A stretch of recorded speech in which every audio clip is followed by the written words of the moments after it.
Hello, and welcome to the Patrol Basics course. My name is Matt. I'm an active police officer and agency instructor, and at the time of this recording, I have about 14 years of experience as a police officer, instructor, and criminal justice teacher.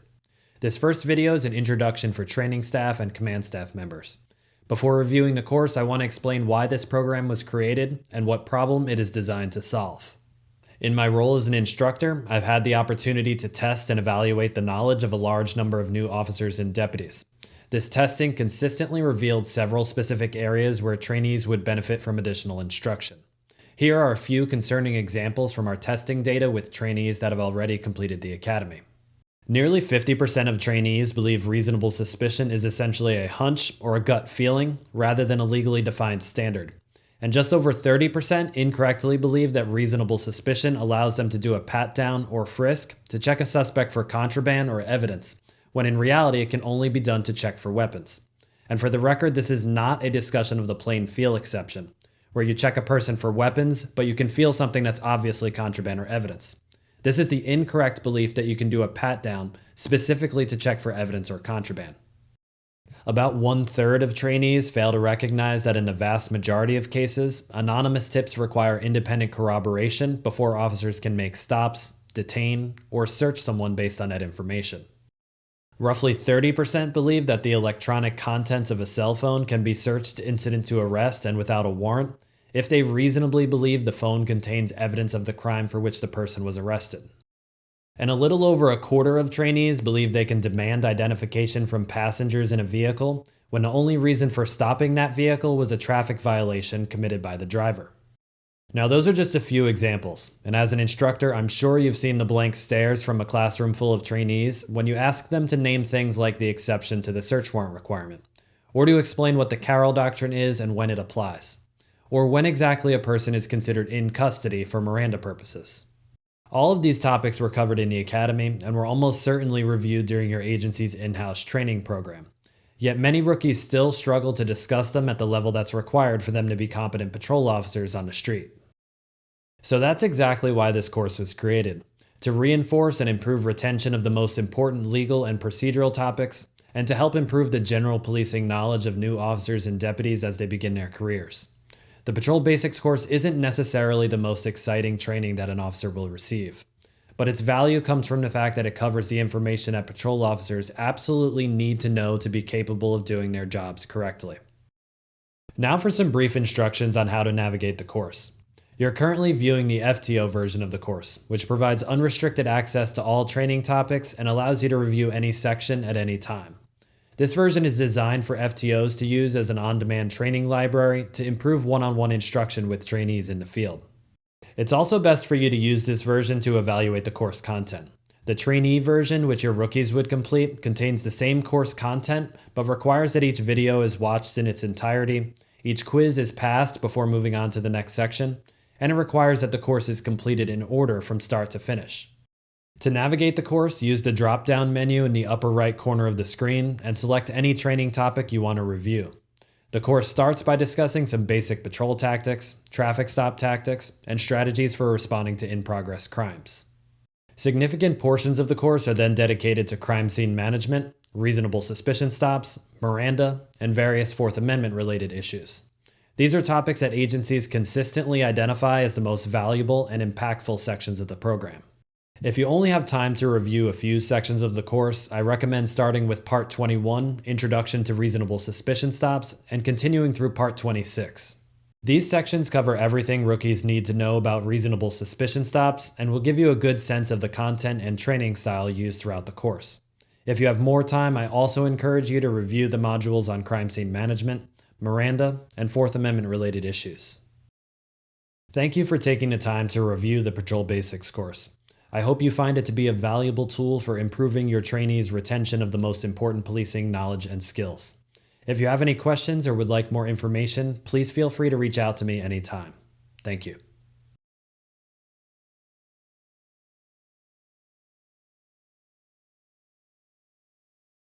Next, we're going to talk about locating suspects and making reasonable suspicion stops. Reasonable suspicion is more than a hunch but less than probable cause.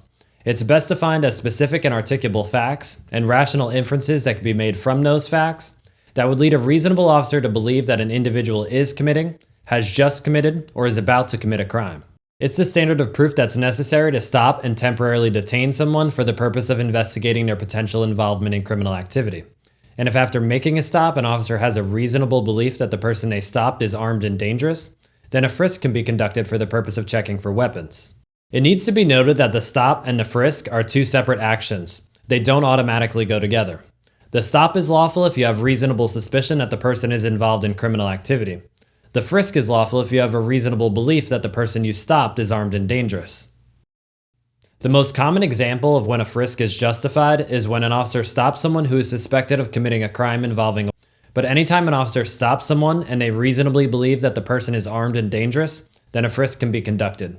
A frisk is a pat-down of a person's outer clothing for the purpose of locating weapons or items that could be used as weapons to harm the officer. It is not done to check for contraband or evidence. If during a frisk you feel an item that you believe could be used as a weapon, then you can remove that item from the person for the duration of the stop. Typically, removing clothing is not allowed during a frisk, but a jacket or other bulky clothing can be opened or moved if it's covering areas of concern like a waistband. Once an item of concern is felt, then shirts or other clothing can be lifted to view the area where the item of concern is located. Once the stop is completed, if the person is to be released, then any items that were taken from them will be returned to them in a safe manner as long as those items are lawfully allowed to be possessed.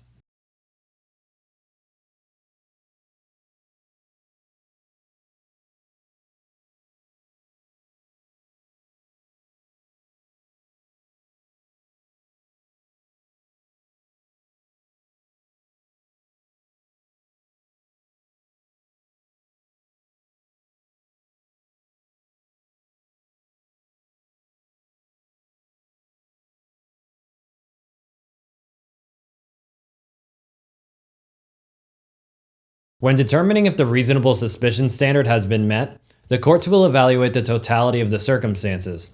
This simply means that everything that was known to the officer at the time they took action will be taken into consideration as a whole. Any single factor on its own might not appear suspicious, but when combined with other factors, it becomes more clear that criminal activity was likely occurring. So how do you know if you have reasonable suspicion? Here's a good way to think about it. If you listed your observations and all the facts you know about a situation, would a reasonable person be able to easily figure out which particular crime you're suspecting the person of committing? If yes, then you likely have reasonable suspicion. But if they can't, then you probably don't. This type of evaluation of the facts was done by the Supreme Court when it created the reasonable suspicion standard in Terry v. Ohio in 1968. In that case, a plainclothes police detective saw three men engage in a series of actions that led him to believe that they were casing a particular business and were planning to commit a robbery. He stopped the men to question them, and when they had no logical explanation for their behavior, he conducted a frisk or a pat-down of their outer clothing and located firearms on two of the men. In court, the detective was able to articulate the specific facts that led him to believe that the men were casing a particular business and were planning to commit a robbery. And the Supreme Court ultimately ruled that based on those specific and articulable facts, it was reasonable for the officer to stop and detain those suspects to investigate their potential involvement in criminal activity. And since robbery was the crime they were suspected of, the frisk, which was a pat-down to check for weapons, was lawful as well. Let's look at another example to illustrate this point better. Imagine a scenario where it's 2 a.m. and you're patrolling an apartment complex. In the parking lot of that complex, you see a parked car with an interior dome light on inside it. As you get closer, you see that there's a man sitting in the car looking down at something in his lap. Now, you might be wondering, based on these facts alone, if you have reasonable suspicion. To figure this out, just ask yourself, would a reasonable person be able to figure out which specific crime you're suspecting the person of committing? And the answer to that question is clearly no, because you don't even know which crime you're suspecting the person of committing, or if they're even committing a crime at all. They could be texting, or playing on their phone, or reading a book, or using drugs, or they could be drunk, or they could be trying to steal the car, or any number of other scenarios. So based on the facts you know at this point, you don't have reasonable suspicion. But you could initiate a consensual contact and see if you observe anything else that might lead you to believe that a specific crime is being committed. And making those additional observations might amount to reasonable suspicion.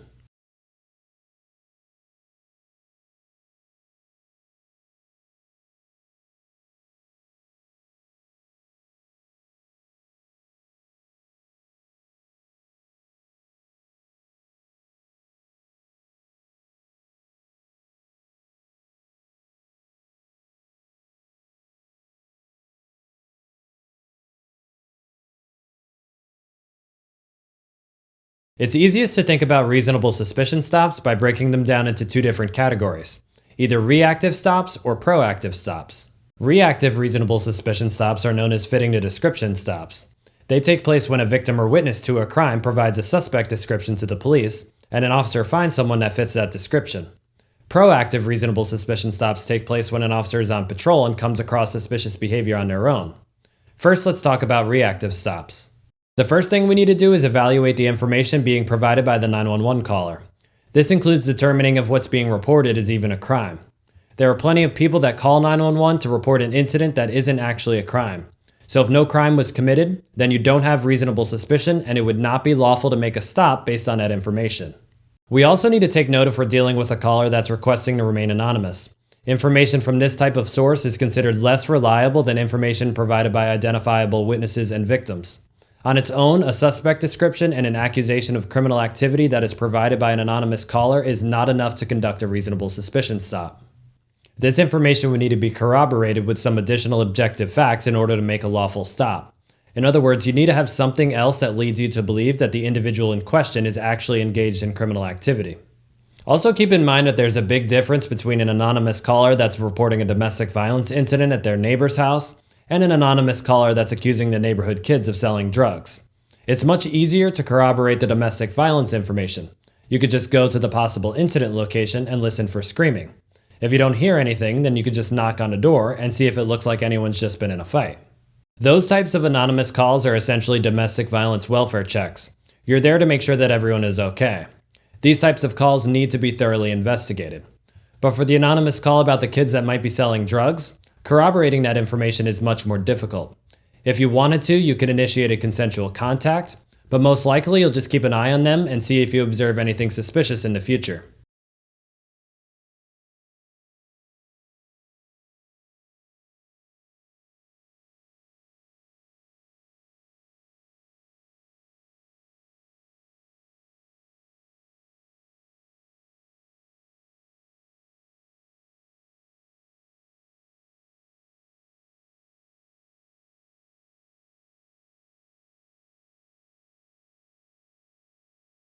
There are a few things we need to take into consideration when we start looking for a suspect that was involved in a recently committed crime.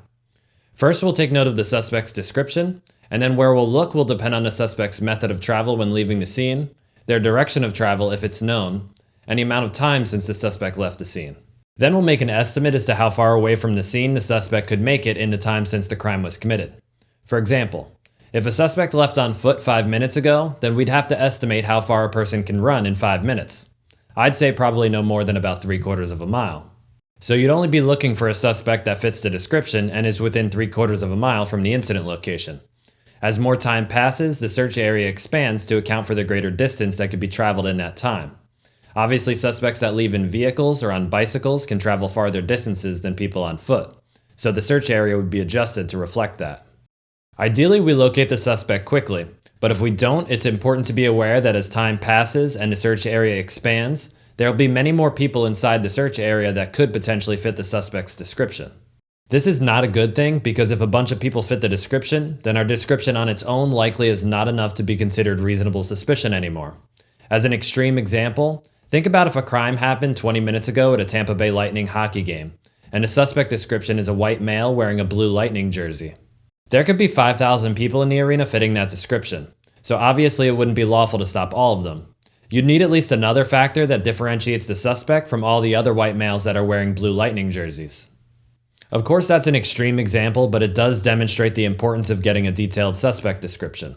Even one additional detail about a suspect's description might be the difference between 10 innocent people fitting the description and only the actual suspect fitting the description. So when you interview victims or witnesses, it's important to ask if they remember anything about the suspect that would make it easier to identify them. We're basically looking for anything that makes them different from everyone else. This could be one very unique characteristic, or it could be multiple characteristics that combine to make the person more easily identifiable. The same is true for vehicles. Stating that the suspect left in a black car is a lot less valuable than stating that they left in a black Dodge Charger with black rims and 2 red stripes down the middle of the car. And if a suspect is stopped for fitting the description, then that means that someone provided that description. So we'll have to do a show-up identification with that person. We do this by bringing the witness or victim to see the suspect, We do not bring the suspect back to the witness or victim. If there's multiple witnesses, then each of them is brought to see the suspect separately. Your department likely has a general order or policy regarding show-up procedures that may involve the reading of a script to the victim or witness. This is done to standardize the procedure, reduce the potential for bias, and to make the show-up procedure less suggestive. You should read that policy or general order so that you know the proper steps for conducting a show-up at your agency.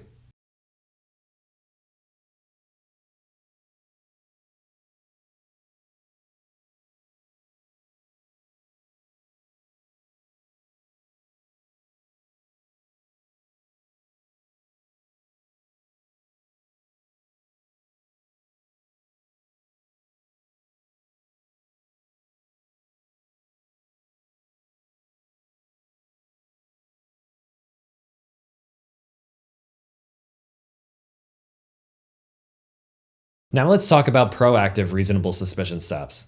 These stops require a lot more policing knowledge and skill to conduct because we don't have the luxury of relying on a victim or witness to provide us the information we need to make a stop. Instead, we need to be able to recognize criminal behavior on our own and be able to articulate the specific facts that support our reasonable suspicion that criminal activity is occurring.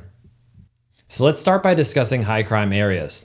The courts will not accept the assertion that a particular area or neighborhood is a high crime area unless it's backed up with objective facts. To do this, we need to provide verifiable crime data to support that claim, and that data must be included in our report if it's contributing to a stop we made. For example, if we made a reasonable suspicion stop in a residential neighborhood that we were patrolling because it had a few cars broken into overnight recently, then we would begin our report by stating that fact and citing the case numbers, dates, and time frames for those previous crimes. And just to be clear, an individual's presence in a high crime area on its own is never enough to conduct a reasonable suspicion stop. Here are some other factors you should consider while on patrol. Time of day and location, like being in the parking lot of a closed business or walking out from behind a house at night. Suspicious movements upon seeing the police, like changing direction, turning off a flashlight, hiding, or running. The clothing of the suspect if it's not appropriate to the weather, or if they're wearing gloves or a mask. Consider items that are in their possession, like carrying a bag or carrying tools that could be used to commit a crime, or items that could possibly be stolen based on the context, like walking down the street at 3 a.m. while carrying a TV. And once you make contact with the person, do their answers to your questions make sense? Do they have a logical reason for doing whatever it is that they're doing? And remember, it's the totality of the circumstances that matters, so it's important that officers are skilled at articulating the specific behavior of a suspect. In your reports, you should avoid generalizations like saying that a person looked nervous. Instead, describe exactly what the person was doing that made them appear nervous. Don't use vague police jargon like furtive movements. Instead, describe what the suspect did for you to consider his movements to be suspicious. Be specific. That's why the definition of reasonable suspicion includes the phrase specific and articulable facts. Sometimes you'll come across situations where someone's behavior just doesn't seem right, but it isn't quite clear if it rises to the level of reasonable suspicion. So if you ever have any doubt about whether you have reasonable suspicion or not, just keep in mind that starting with a consensual contact is an available option. There are no Fourth Amendment issues with consensual contacts as long as they're done properly. Initiating the encounter as a consensual contact is valuable because it allows you to see how the person reacts as you approach, allows you to make more observations from a better viewpoint, and allows you to talk to the person all without having to worry about any Fourth Amendment issues. If they're up to no good, then there's a pretty good chance that you'll come across something during the consensual contact that raises your level of suspicion. And if at any point you establish reasonable suspicion, then a consensual contact can transform into an investigative detention. We'll go much more in depth on consensual contacts a little bit later, but for now just know that the best way to initiate a consensual contact is by asking for permission to talk to the person. And for the contact to be consensual, the person must feel as if they're free to leave and free to ignore or refuse to talk to you. No police authority is exercised during a consensual contact.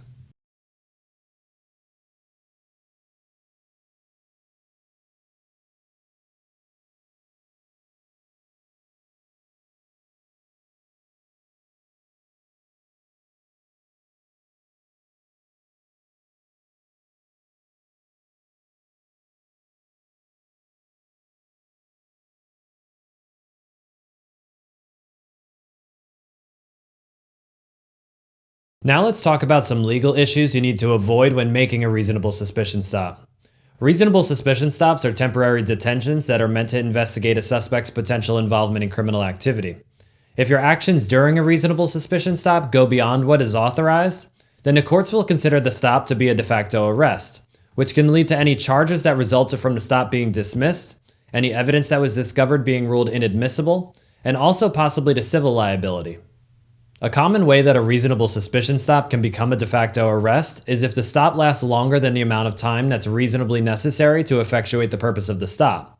When determining how long a stop can last, the court will consider the complexity of the crime being investigated, any amount of time it should take the officer to look into any readily available investigative leads. The court will also consider if the officer diligently pursued their investigation without any unnecessary delays. Typically, reasonable suspicion stops can go one of three different ways. You either discover facts that leads to probable cause to arrest, or you discover facts that dispels your suspicion so you immediately release the person, or you complete your investigation without being able to either confirm or dispel your suspicion. That last one is where officers are most likely to make a mistake. If you looked into all readily available investigative leads and you still don't have probable cause to arrest, then you must immediately release the person. It doesn't matter that you didn't dispel your suspicion. What matters is if you establish probable cause or not. Another way a reasonable suspicion stop can become a de facto arrest is if the suspect is moved from the initial location of the stop. For a reasonable suspicion stop to remain lawful, the person being stopped must remain in a location where the stop was initiated. The only reason to move a suspect from the initial stop location would be for safety reasons, like to get out of traffic or move away from a hostile crowd. Stopping someone based on reasonable suspicion and then taking them to the police station to be interviewed without first establishing probable cause to arrest is an obvious example of how moving someone can turn a reasonable suspicion stop into a de facto arrest. A third way that a reasonable suspicion stop can turn into a de facto arrest is if the person is restrained in a manner that is functionally equivalent to an arrest. An example of this would be if a cooperative and non-threatening suspect is stopped based on reasonable suspicion, and they're handcuffed and detained in a police car for an extended period of time. A suspect can only be handcuffed during a reasonable suspicion stop if there's legitimate safety concerns or concerns that they might try to run. Everyone you stop based on reasonable suspicion cannot be handcuffed as a matter of routine. But if a suspect you're stopping based on reasonable suspicion is believed to be in possession of a weapon, is suspected of a crime involving violence, if they refuse to follow your commands, have a known history of violent behavior, or they try to run, hide, fight, or resist it in any other way, then you can use handcuffs. Please note, this is not an all-inclusive list of circumstances where you can use handcuffs during a reasonable suspicion stop. Every stop will be evaluated based on a totality of the circumstances. So if there are any other situations where you can articulate why handcuffing is necessary to ensure safety or prevent escape, then you can use handcuffs. Don't overthink this. If you need to use handcuffs, then use them, but just be aware that you cannot handcuff everyone you stop based on reasonable suspicion. Some new officers have questions about the legality of drawing their firearm during a reasonable suspicion stop. Firearms can be drawn during a reasonable suspicion stop when officers reasonably believe that the use of their firearm may become necessary to protect themselves or others from serious bodily injury or death. Conducting a felony stop on a suspect vehicle whose occupants are believed to have just committed a violent crime involving weapons would be an example of when officers can draw their firearms during a reasonable suspicion stop. And remember, full searches are not allowed based on a reasonable suspicion. Only frisks are allowed. So after completing a felony stop in this type of situation, you should conduct a thorough frisk of each occupant, but you cannot conduct a full search of anyone or the vehicle until probable cause is established, which in most cases is after a show-up identification is completed.